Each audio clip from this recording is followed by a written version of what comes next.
स्नेहा बहू, हमारी चाय कहाँ है? जीजी भी बैठी है इंतजार में। सासू माँ ने कहा। भाभी, मेरा सूट प्रेस नहीं किया आपने? ननंद चिल्लाई। अरे भाभी, ये क्या नाश्ता बना दिया? मुझे तो आलू के पराठे खाने थे। देवर बोला। मेरी ब्लू वाली शर्ट का बटन टूट गया है, आकर लगा दो, पति ने कहा। चारों तरफ से परिवार वालों की आवाज सुन स्नेहा ने रसोई में साड़ी का पल्ला कमर में खोसा और तेजी से हाथ चलाने लगी। बेटी पीहू का लंच तैयार कर रही थी। उसे बस स्टॉप पर छोड़ने भी जाना था। ये लीजिए माँ जी, आप लोगों के चाय बिस्कुट। दीदी, आपका सूट प्रेस नहीं कर पाई, दूसरा पहन लीजिए। भैया, आज जरा देर से उठी थी, सादा पराठा और दही अचार ही है। और राहुल जी, बटन मैं बाद में लगा दूंगी, अभी अलमारी से आप दूसरी शर्ट उठाकर पहन लीजिए। कहते हुए स्कूल बैग बॉटल गाड़ी की डिक्की में रख पीहू को बस स्टॉप छोड़ने निकली। स्नेहा पहले ऐसी बिल्कुल नहीं थी। घर में किसी के मुंह से बात निकलती नहीं थी कि वो पूरा कर देती थी। सास, ननंद, देवर सब कुछ करने पर भी खुश नहीं रहते थे। बहुत सोचने पर उसे समझ आया कि वह सबके लिए कितना भी कर ले, पर किसी को उसके काम की कोई कदर नहीं। इसीलिए अब वह सबकी फिक्र छोड़ अपने बारे में सोचने लगी। सबसे प्यार करने के साथ खुद से प्यार करने लगी। जहां पहले दिन भर घर के कामों में लगी रहती थी, अब अपनी बेटी पीहू के साथ कुछ वक्त अपने लिए भी निकालने लगी। देखा जीजी, कैसी हवा की रफ्तार से आती है, तूफान मेल बन चली जाती है, ना किसी की सुनती है, ना किसी का ध्यान रखती है। हमें तो बहुत ही खराब बहू मिली है। सास विमला जी अपनी ननंद अनिता से बोली, जो 2 दिन पहले अपनी भाभी से मिलने आई हुई है। हाँ अनिता बहू, भाभी तो कोई काम कर ही नहीं पाती है। एक सूट प्रेस करने को बोला था, इतना भी नहीं होता। देवर गौरव भी कहां पीछे रहने वाला था। वह भी ठुनकते हुए बोला, पहले तो हमारी फरमाइश पर सब कुछ बना दिया करती थी, मगर अब घर में घास फूस सा खाना मिलता है। मुझे तो समझ नहीं आता, घर में रहकर आखिर ये करती क्या है? पति राहुल भुनमुनराते हुए बोला, पहले तो मेरा सामान हाथों में देती थी और अब कहती है खुद ढूंढ लो। अरे ऐसी पत्नी होती है भला? मैं तो तंग आ गया हूँ। और शाम होते होते तो दुनिया भर के दर्द जग जाते हैं। मैडम के अंदर सर दर्द, कमर दर्द, कभी पैर दर्द, कभी भी खुश नजर नहीं आती। ऐसी शक्ल बनाकर रखती है घर में जैसे जेल खाने में कैद हो। काहे का जेल खाना बेटा? तूने तो उसे स्कूटी दिला रखी है, हवाई जहाज कभी भी उठाकर घूमने निकल जाती है महारानी। आजकल तो घर के कामों में मन नहीं लगता मैडम का। पीहू का नाम लेकर स्कूल बाजार के चक्कर काटती रहती है। सब लोग इतनी जोर जोर से बोल शिकायतें कर रहे थे कि दरवाजे पर पहुंची स्नेहा ने सब सुन लिया। एक हाथ में फल सब्जी का थैला और दूसरे हाथ में किराने का सामान का बोझ लिए खड़ी स्नेहा तेज कदमों में रसोई की तरफ जाते समय सोचने लगी, आज खुलकर सबसे कह दूं, आप लोगों को जो भी बोलना है मेरे सामने बोल दिया करिए। ये पीठ पीछे इतनी बुराई करने से हासिल क्या होता है? मगर उसके माता पिता के दिए संस्कार उसे हमेशा रोक दिया करते। बेटा, ससुराल में व्यवस्थित होने के लिए समय लगता है, मगर कितना समय? एक सवाल हमेशा उसके जहन में खड़ा रहता, जिसका जवाब किसी के पास न था। उसे देखते ही हॉल में चुप्पी छा गई। सभी लोग अपने अपने काम में व्यस्त हो गए। आखिर उनका तो ये रोज का ही था। स्नेहा की बुराई भलाई ना कर ले तब तक सबका खाना कहां हजम होता। 6 साल पहले जब स्नेहा घर में बहू बनकर आई थी, बहुत समझदार और खुश मिजाज लड़की थी। शादी के बाद भी नौकरी पर जाती रही। मगर 4 महीने बाद राहुल बोला, क्यों ना पहले तुम घर में सबको अच्छे से जान पहचान लो। मेरे भाई बहन भी छोटे हैं, माँ से अब काम नहीं होता। तुम्हारे ऑफिस की भागदौड़ में घर में काम अधूरे छूट जाते हैं। कोई खुश नहीं रहता। कुछ दिन ब्रेक लेकर देख लो। वो ब्रेक आज 6 साल बाद भी खत्म नहीं हुआ, क्योंकि व्यस्तता बढ़ती ही चली गई। एक के बाद एक जिम्मेदारियां उस पर थोप दी गई। घर के सारे सदस्य आराम फरमाने लगे और वह अकेली घर के सारे काम संभालने लगी। फिर पीहू के बाद तो करियर पर फुल स्टॉप लग गया। देखा जीजी कैसे काम से जी चुराती है, जब तक 4 बार आवाज ना लगाओ सुनती नहीं। अरे भाई ससुराल में तो ससुराल की तरह ही रहा जाता है। क्या हो गया जो ननंद देवर के 2-4 काम कर दिए, और पति का काम तो पत्नी को ही देखना होता है। सास की सेवा तो बहू का फर्ज होता है। इसमें कौन सी नई बात हो गई, हमने भी तो किया है अपने जमाने में। फिर अब इनकी बारी आई तो ये काम चोरी करने लगी।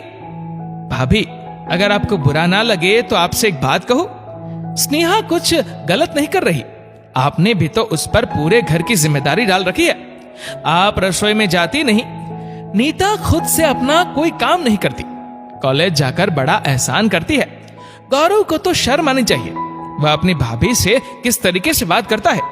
उसे भी 6 साल हो गए हैं घर में, कब तक इन लोगों की फरमाइश पूरी करेगी। कल को गौरव नीता की भी शादी होगी।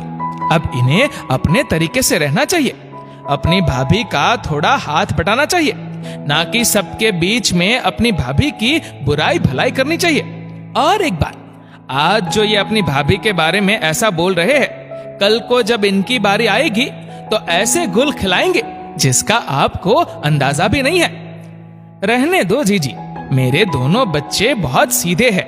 गौरव तो मेरा आज्ञाकारी पुत्र है, उसकी बहू आएगी तो मेरी बहुत सेवा करेगी, मुझे पूरा यकीन है। और नीता, उसे जो मैंने संस्कार दिए हैं उसी से वो ससुराल को स्वर्ग बना देगी। विमला जी बोली। अपनी भाभी की बात सुन अनिता जी समझ गई।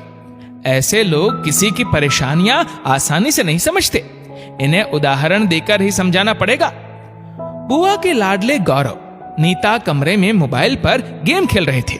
दोनों को ही अपनी बुआ पर बड़ा यकीन था, इसलिए दोनों अपने मन की हर बात अपनी प्यारी बुआ से शेयर कर देते।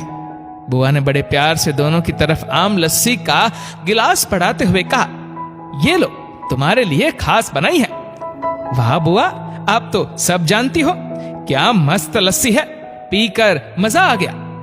भतीजे गौरव ने हंसते हुए बोला, अच्छा गौरव बेटा, एक बात तो बता, तेरी माँ तेरे लिए लड़की ढूंढ रही है। मैं सोच रही थी स्नेहा जैसी लड़की तेरे लिए परफेक्ट रहेगी। स्नेहा का नाम सुनते ही गौरव का मुंह बन गया। क्या बात करती हो बुआ, भाभी जैसी कभी नहीं। माँ की डांट की चाबी से चलने वाली गुड़िया नहीं चाहिए, जो भैया तक का ढंग से ख्याल नहीं रख सकती, उनकी जरूरतें पूरी नहीं कर सकती, वह मेरी पसंद नहीं हो सकती। तो बबुआ तुझे कैसी लड़की चाहिए? मेरी पत्नी तो एकदम स्मार्ट होगी, मैं जहां जाऊं वैसे मेरे साथ रेडी होकर आए, साड़ी वाड़ी में लिपटी ना रहे, वेस्टर्न ड्रेस पहने, जॉब करे, मेरे कंधे से कंधा मिलाकर चले, अपने डिसीजन खुद ले सके, किसी की गलत बात सुन चुप ना रहे, गलत के लिए खड़ी हो सके, यही गुण चाहिए मुझे उसमें, वही बनेगी मेरी दुल्हन। और बेटा घर के काम कौन करेगा? तेरी माँ की सेवा, उसका क्या? बुआ जी, घर के काम तो नौकरों को शोभा देते हैं, और माँ को ऐसा क्या हुआ है जो उन्हें सेवा की जरूरत है? सही जा रहे भैया, मुझे भी ऐसी ही भाभी चाहिए, ना कि स्नेहा भाभी जैसी घरेलू जिसे हंसने से ज्यादा रोना आता है, दिन रात आंसू टपकाती रहती है। ठहाका मार के दोनों भाई बहन हंस पड़े।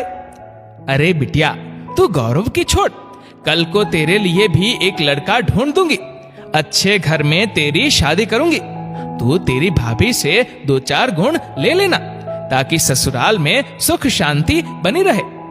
क्या बुआ, किससे टिप्स ले लूं? भाभी से? पागल समझा है क्या? उनके जैसी अपनी पर्सनालिटी खोकर इस घर के रंग में रंगने के जैसे प्रयास मुझसे तो ना हो पाएंगे। दिन भर माँ उन पर हुक्म चलाती है, अगर एक बार भी मेरी सास ने ऐसा करने का प्रयास किया, उसी दिन सूटकेस बांध मायके आ जाऊंगी, साथ में अपना पति भी खचेर लाऊंगी, बहू बनूंगी घर में, किसी की जागीरदार नहीं, जो जब चाहे जैसे चाहे मुझे चलाएगा। मैं अपने मन की मालिक हूँ, मुझे जैसा अच्छा लगेगा मैं तो वैसा ही करूंगी, किसी के कहने पर तो कभी नहीं चलूंगी। पर बेटा, लड़की को एडजस्ट करना ही पड़ता है, शादी सिर्फ पति पत्नी का रिश्ता नहीं होता, पूरा परिवार साथ लेकर चलना होता है। क्या बुआ, 1857 की बातें करती हो? मेरी शादी जिस लड़के से होगी उसी से मतलब रखूंगी, ना कि उसके पूरे खानदान की सेवा चाकरी करती रहूंगी। अगर मेरी ससुराल में सास से बनी नहीं तो पति को लेकर नया घर बसाऊंगी, सुख शांति से रहूंगी। बड़े ही उच्च विचार है बेटा तुम दोनों के। लाओ ये खाली गिलास मुझे दो, मैं धुलने के लिए रख देती हूँ। तुम लोग आराम से अपना वीडियो गेम खेलो। कहते हुए अनीता बुआ कमरे से बाहर आ गई। अगले दिन, भाभी आज शाम को मेरे कुछ दोस्त आ रहे हैं, प्याज की कचौरी और इमली की चटनी बना दीजिएगा, कोल्ड ड्रिंक्स में बाजार से ले आऊंगा। और स्नेहा भाभी, आपने 2 दिन से मेरे कपड़े नहीं धोए, कल मेरे लिए पीला वाला सूट प्रेस करके रख दीजिएगा, मैं अपनी सहेली के घर पढ़ने जा रही हूं। गौरव भैया, आप दोस्तों को किसी और दिन बुला लेना, कल पीहू का टेस्ट है, मेरे पास समय नहीं है। और नीता दीदी, आप भी अपना सूट खुद ही प्रेस कर लीजिएगा, शायद मुझे देर हो जाएगी। स्नेहा की बात सुन विमला जी बोली, बहू ये क्या बदतमीजी है, तुम्हें तो हर काम टालना होता है। गौरव के दोस्त आ रहे हैं, कुछ अच्छा तो बनाना ही पड़ेगा। नीता तुम्हारी ननंद है, उसका थोड़ा काम कर दोगी तो घिस नहीं जाओगी। पास में बैठा राहुल बोला, ऐसा भी क्या काम है, वह दोनों बोल रहे हैं कर दो। अपने पति की बात सुन स्नेहा बेबस सी खड़ी ही थी कि अनीता बुआ बोली, तुम सब लोगों को शर्म नहीं आती, अपना सारा काम स्नेहा पर थोप देते हो। अरे उसे अपना और अपने बच्चे का भी तो ख्याल रखना है, क्या वह सारा दिन तुम लोगों की गुलामी करती रहे? और राहुल, क्या बच्चे बच्चे लगा रखा है? तेरे भाई बहन छोटे बच्चे नहीं है, बड़े हो गए हैं, अब उन्हें अपनी जिम्मेदारी स्वयं उठानी चाहिए। तब राहुल बोला, बुआ जी ये घर की बहू जो भी काम करती है वो गुलामी नहीं होती, आखिर ये घर उसका भी है, काम तो करना ही पड़ेगा। बेटा राहुल, कहीं ना कहीं स्नेहा के ऐसे हालत के जिम्मेदार तुम हो, तुमने कभी उसे इज्जत ही नहीं दी, इसीलिए घर वाले भी उसकी कद्र नहीं करते। वैसे भी ससुराल में पति से ही पत्नी की कदर होती है, पति कद्र करता है तो ये कभी ना होता। अच्छा चलो, आज तुम्हारा एक वहम मिटाती हूँ। जो तुम अपनी पत्नी से इतना एक्सपेक्ट करते हो, मगर कभी अपने भाई बहन और माँ को गलत नहीं समझते। लो सुनो, बुआ जी फोन में हुई रिकॉर्डिंग चालू कर देती है। उनके गौरव और नीता के बीच हुई सारी बातें सबके सामने आ जाती है। फोन की रिकॉर्डिंग सुनकर गौरव और नीता के होश उड़ गए। दोनों एक दूसरे का मुंह देख ही रहे थे कि अनीता जी बोली, भाभी आपने अपनी बहू से इतनी उम्मीदें लगा रखी है कि वह पूरे घर को अपने कंधों पर उठा ले, मगर आप जानती है आपका बेटा और आपकी बेटी कितने उच्च विचार रखती है। गौरव बहू लाएगा तो अपने लिए, नीता की ससुराल में पटेगी तो रहेगी, वरना अलग हो जाएगी। अब जरा सोचो कौन अच्छा है कौन बुरा। जो ये तुम्हारी स्नेहा बहू 6 साल से तुम लोगों को सहन कर रही है, अब बताओ ये गलत है या तुम? किसी के पास बोलने को कुछ नहीं था। तब राहुल को अपनी गलती का एहसास हुआ और वह बोला, मैं ही तुम्हारा गुनहगार हूं। जब पति होकर मैंने तुम्हें मान सम्मान नहीं दिया तो फिर मेरे छोटे भाई बहन कैसे देते?